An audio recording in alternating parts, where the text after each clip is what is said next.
Okay. Let's talk a little bit about the work of the North.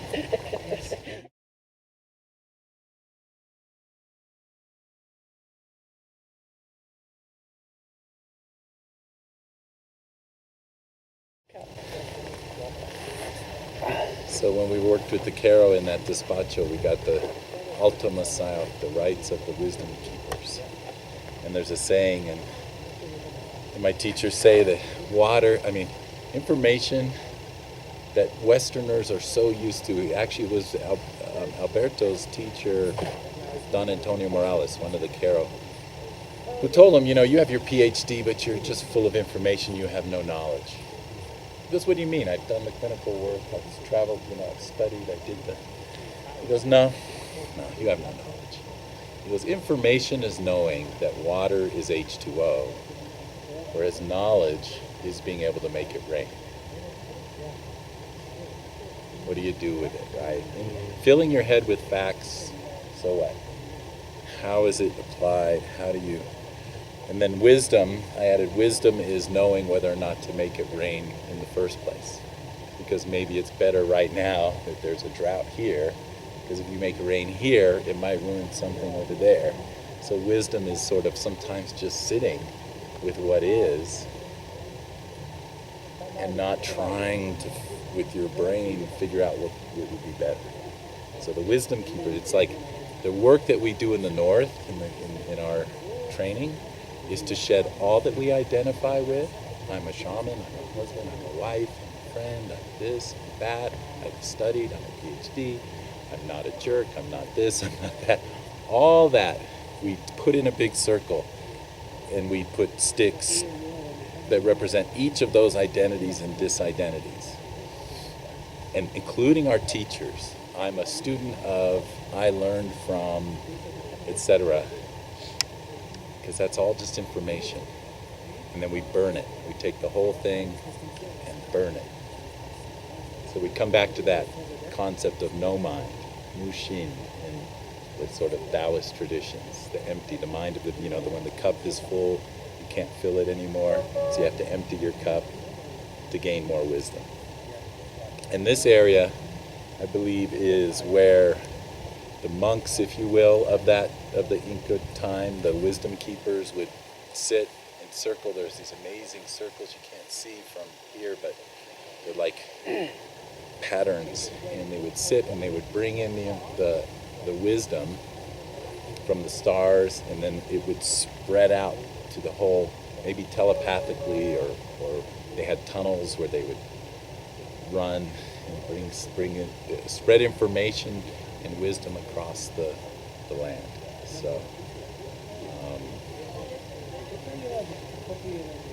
So we have a concept in the North work that's called, basically getting rid of your sacred cows. I believe in this. This is the way it is, and it's a trap. So we get in these traps of self-righteousness, or we know and they don't know. We get in the victim, perpetrator, rescuer trap. And what we do is we shed all that. We don't know if that's a victim, because a year from now, that tragedy that happened to them might turn out to be the best thing that ever happened to them, right? So we can't, our brain's not big enough to really know, to really judge. But we have discernment without judgment. So you don't have to judge something as bad in order not to want to do it. You can not want to do it and go, I don't know if it's good or bad. So those are the differences. And so you shed the victim, you shed the perpetrator, because they're always in more pain than the victim anyway. And then you shed the need to rescue, and then everybody becomes empowered creators of their own experience. Everybody's a creator. And that's the work of the North. And that's the wisdom. The wisdom is letting go of all those things you thought you knew, all that information, and opening yourself up to something broader, greater. Do I need to make it rain here? Like my people are really hurting from the drought? Or do I just sit and let it unfold and see, from a bigger picture whether this might have been a good thing? Because now moving help them to get to a better place. Do you see what I mean? Any questions about that? I didn't quite understand what you mean about discernment. Oh, so discernment is deciding what it is because we live in a world of a theater of experiences. So you may decide, I like to do this activity over here. But somebody else doesn't want to do that. That's not what turns them on. They don't really enjoy it. But they don't have to say it's that you should stop doing it because it's bad. I'm not into, whips and chains or whatever, but if they are, so be it. I don't want to go there and do it, but I'm not going to stop them and write a law that says nobody can do what I don't want to do. Does that make sense? Yeah, So judgment is good and bad. Discernment is, I just don't feel like participating. Yes, there is no judgment. Right. In discernment, there's no judgment. You just decide. It's void of judgment. So that's the place of freedom. The North, what it does, if you think about it, it frees you completely. You're no longer trapped in your own beliefs, your own dogma, your own, judgments, your own identities. You become like a child again, just a blank slate, empty mind. And then we move into the East, where from that place you can dream the world into being. You can go, well, what do I want to be? What role do I want to play? Not because I have to, not because it's who I am, but because I like playing shaman. You see? But if you come up and say, you're not a shaman, I don't get bent out of shape because I've done my North work. I'm not trapped in, oh, yes, I am, and I'm going to prove it to you. No ego. Oh, well, okay. I just show up with my stones and I work on people and stuff. I don't need to call it that. Do you see what I mean? So there's no conflict, there's no battles. Is that how you know, John? So you don't have this pang of... You know you've done your North work. So it's just you're at peace because you don't have the voice that's going, no, stop. This is who I am. Yeah. I have to prove it, and so on and so forth. And I did study with it, and I do know that. Yeah. When someone comes up to you and says you don't know anything, and you feel okay with that, you've done it. Well, when did the voice stop that says you should be doing this? This is the trajectory you're on. That's the judgment. That's the trap. A should is not freedom. A should implies somebody else out there or out here or in here says you're only good if you do that. You should do that to prove that you are. You know what I mean? It's judgment. To should do something means to not do it as bad. To not do it as bad. Right. It implies that, right? You should have done that and you didn't. Right? Yeah, I mean, you and I worked on this. It's just that conflict, that voice keeps popping up. That you get this pain that you're doing something that you really should be doing at this point in time. And that's where the difference is discernment. Like, your inner guidance tells you if you're doing something you really want, it feels good. If you're doing something that fundamentally you don't like doing or you don't want to do, it doesn't feel good. Yeah. All right? So you discern, I'm not going to do that anymore. Not because you should or... Nobody cares. There's no judge, no scorekeeper. Nobody cares whether you do it or not. But it's your own inner thing. Is that indulging? Is it indulging you subordinate that emotion for the better good of, myself, my family? Well, that's playing the rescuer. You don't know if that's really the better good of your family. It may be the better good of your family that they go through some suffering or something to come out the other end more powerful, sooner rather than another lifetime. You just rescue all the time. You know what I mean? It's the enabler. It's the codependency. I mean, we got names for it out there, but Is the work of the shaman for the uninitiated? Do they think that? They think, oh, here's this guy who has his I'm a rescuer complex. Gotta go and help, gotta go and help, gotta go and help. The caretaker archetype, Okay. little white stone, works on that. Okay. Most people choose that who have to get rid of that need to be the rescuer. The should. And then what happens is you get to the freedom, so you can still do all those things we talked about, but you're doing it from a place of more, I like doing it, it's joyful, and it works out in the big picture, as opposed to doing it because I'll feel bad if I don't. You know what I mean? Like I'll feel guilty or I'll feel like, I'm not being a healer or a shaman if I ignore that or whatever. So it's tricky work. Yeah, okay, so you are on the razor's edge. You're on the razor's edge. That's exactly what that Okay. means. You're walking that path. Okay. So does that mean we don't really have a given path when we're born? Destiny? You have a destiny that the difference between fate and destiny, right? Fate is fatal. It's disempowered. You're doing it because something else controls you, either an old wound or a belief system or all these things we talked about, your ancestors, right? A destiny is something you choose and you've chosen and you can choose to change. So a true destiny is when you were non-physical before this lifetime, you might have said, I'm going to come and do this. I'm going to be a shaman or whatever. That was my destiny. I started the first 30 years of my life being an engineer, missing off of that destiny. When I found it, felt good to me and it made sense because it was probably something that I knew before I got physical and then forgot. You see? So yeah, but it's not destined by somebody else. It's not a big scorekeeper in the sky that says, here's your destiny, you better go do it. It was you who said, I want to do that. You choose your own destiny in shaman work. Otherwise, you're giving your power away either to a god, a guru, a teacher, a husband, somebody else thinks they know better what I should do. And then it all breaks down. Because who is that person? Where do they live?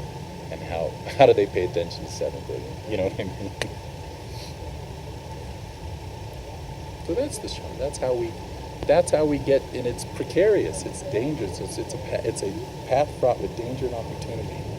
You know, because now you're the one. You can't blame on anybody. You can't say, "Well, I ended up here because it was my destiny. It was my fate." And you know what I mean? It's sort of like you get to shape it with intention and prayer, and meditation.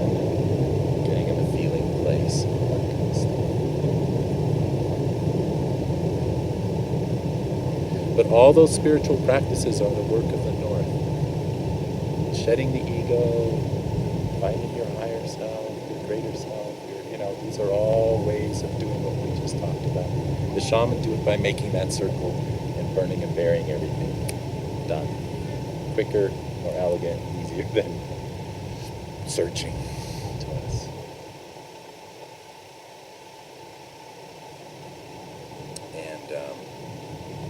And then you come out the other end, like I said, like a child and free and playful and shapeshifter. You get to dance and play anything, and it doesn't matter.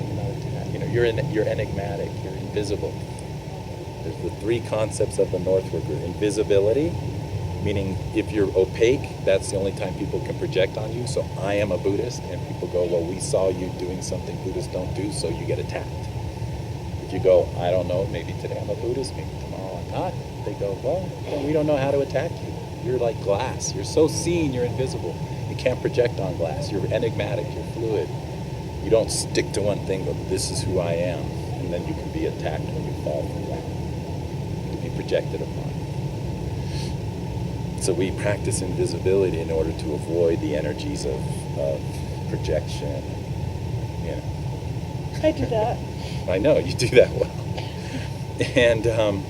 And then there's the concept of keeping a secret even from yourself. So now that you know you're God and you're not your identity, you're not John, you're not... How do you have fun?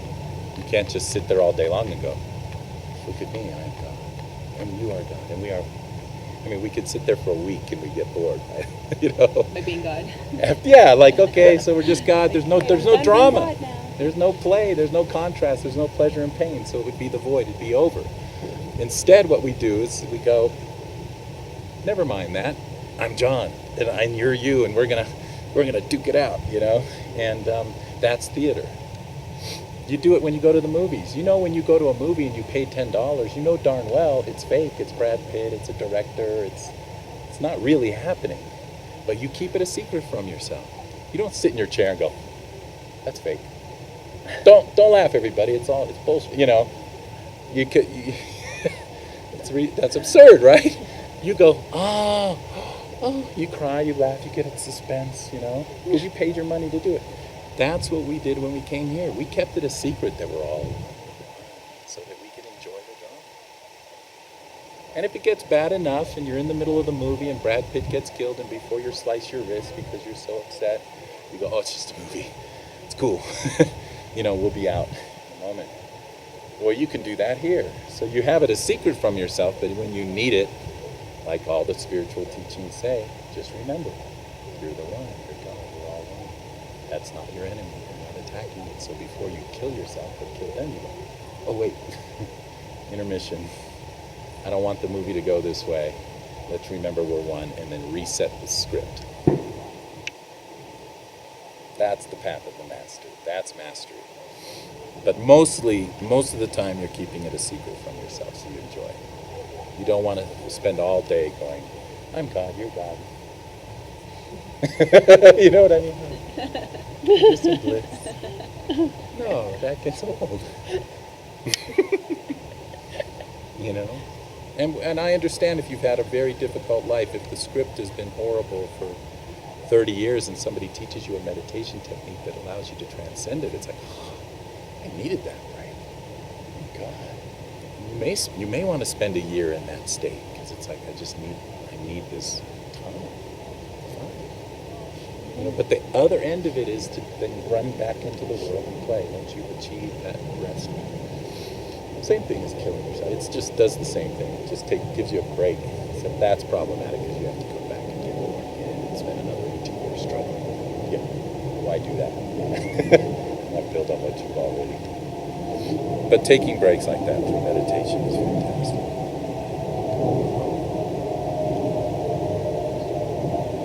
So there's a Ken Wilber, one of my favorite Buddhist scholars, masters. He calls it transcend and include. So in the work of the North, we transcend, and then in the East, we come back and we play again. You don't just stay transcendent. That's the fallacy. You just disappear. Get out of here. No, come back, play. Come from a place of freedom and power, not bondage to the past or bondage to your identities or bondage to get up.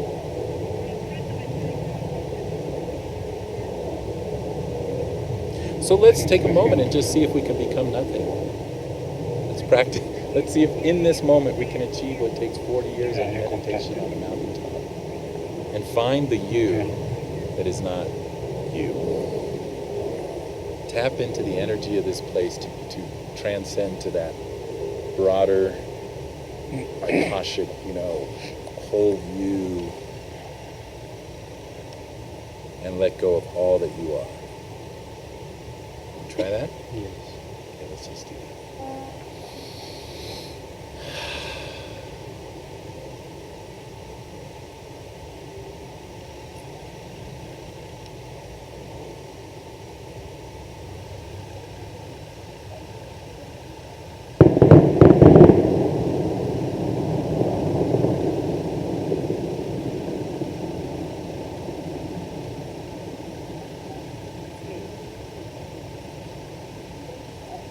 Okay.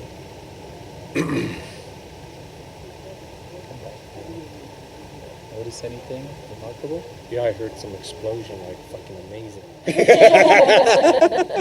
Dude, that was God speaking to us.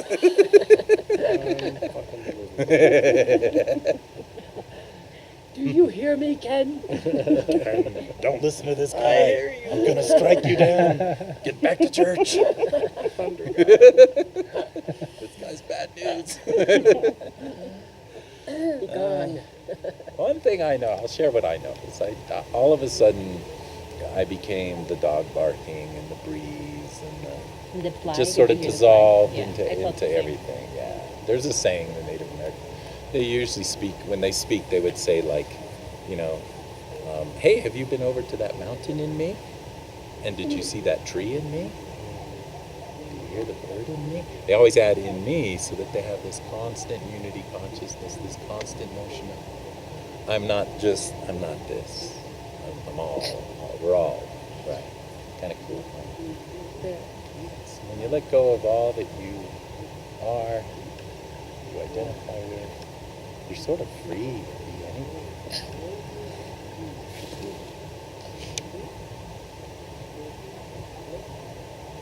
Even the toad's big. It's not the evil thing we thought it was.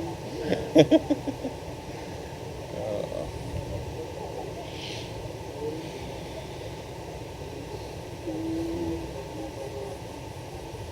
When I was in that state, I allowed myself to be free.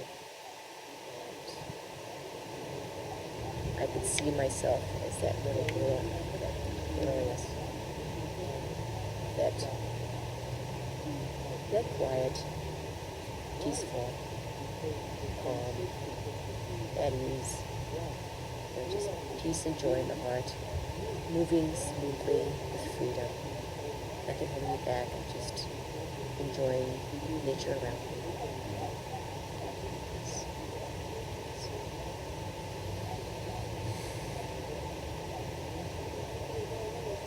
Did you see the tree? Bushes? There you go. And the cool thing is you don't lose anything. You gain everything. You don't. To shed an identity doesn't mean you lose all the benefits of it, the things that it does for people. I still show up and I open my thing and I do sessions. I'm still the shaman. And good things happen. People get helped and everything like that. But it's from not a place of, I hope it works, it better work, and I hope I'm good. And it just comes from a place of fun and play. And incidentally, everyone gets healed. So it's nice. It's nice. No praise, no blame. No urgency. No urgency. That's the third concept in the North work. Invisibility, keeping a secret from yourself, and mastery of time. Because now, when we talked about that time thing, if there isn't anything you have to do, then there's no time you have to do it, right? Time goes away as a factor.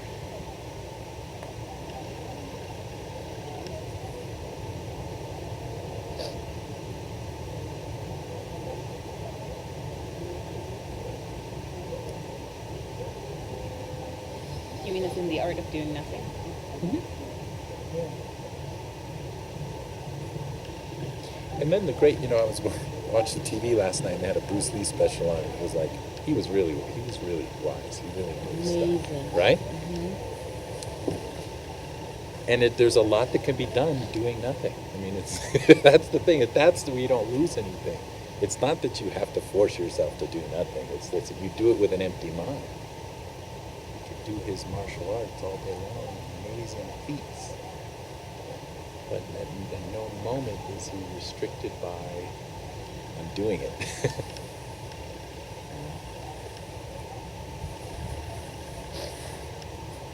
There's a funny story that reminded me of when I practiced City Yoga, the teacher told a lot of Sufi stories, right? You probably know a bunch of, right? Yeah, the poetry. Sheikh Nasruddin, right? They always use this guy as the sort of, lesson.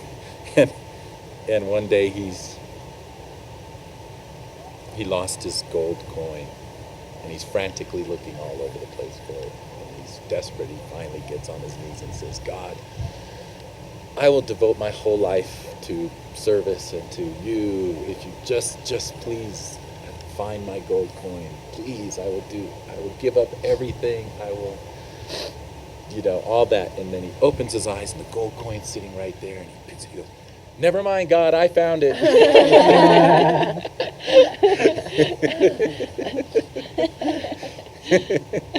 So back to the ego, right? It's like you could have lots of things, cool things happen as long as, Do you like the Rumi poetry, John? Oh, I love it. Yeah, Oh my it's God. great, right? Yeah. I love it.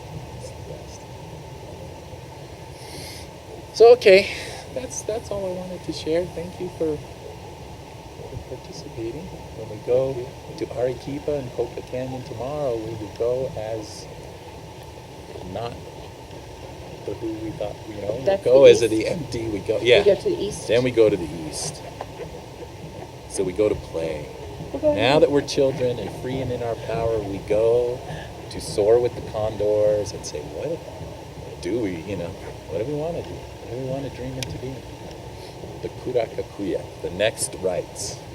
And I'll give those rites. We're going to do a fire ceremony, and I'll give the rites of the visionaries. Driven not by the need to help or by old wounds or by the caretaker or by any of these identities, but driven by a vision. Just because. That's how all this happened. Machu Picchu and all, these great things are possible because they're driven by, let's just do it. Wouldn't it be cool? Not we have to do this, we should do this. You know what I mean? It's just like, wouldn't it be cool to have a city of that? Between Huayna Picchu and Machu Picchu, let's do it. They dreamed it into being. And then it became a really cool place. So all of our life is like that. If we just take that same attitude of, we don't have to do anything, but while we're here, why not? That's wholly different. If we don't get it done tomorrow, we're screwed. That's not the north. That's pre-north. That's bondage. Below zero. It's not freedom and power. It's total bondage. Thank you, John. You're welcome. Thank you.